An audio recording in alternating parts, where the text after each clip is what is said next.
स्वामी समर्थ. कसे आहात तुम्ही? आजकालच्या धावपळीच्या युगात स्वतःची काळजी घेताय ना? कारण की आता मी फक्त माझे फॉलोअर्स नाहीये, तर माझ्या कुटुंबाचा एक भाग आहे. आज आपण जप साधना, महाधरण्याची योग्य पद्धत, त्या प्रकारची ही जपमाळ आहे. जपमाळ नेहमी हाताच्या मधल्या बोटावर ठेवावी आणि अंगठ्याने स्वतःकडे, प्रत्येक मणी स्वतःकडे ओढावी. जप करताना अंगठ्या शेजारील बोट म्हणजेच तर्जनी हे माळेला लावू नये. हे बोट म्हणजे अहंकाराचे प्रतीक मानले जाते. माळेच्या मुख्य मण्याला म्हणजेच महामेरू याला ओलांडून जप करू नये.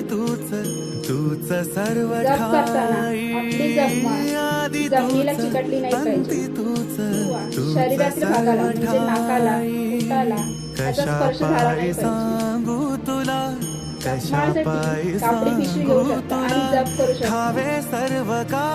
जप जेव्हा मोठ्या आवाजाने करता म्हणजे श्री स्वामी समर्थ, श्री स्वामी समर्थ, त्यावेळी त्या जपाचे तुम्हाला सामान्य फळ मिळते. जप जेव्हा फुटत करता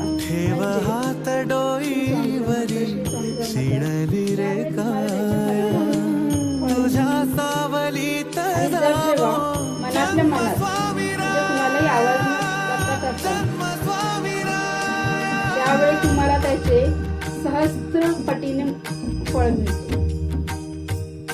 अशा प्रकारे माझे नवीन व्हिडिओ बघण्यासाठी माझ्यासोबत राहा आणि स्वामीची सेवा करत राहा.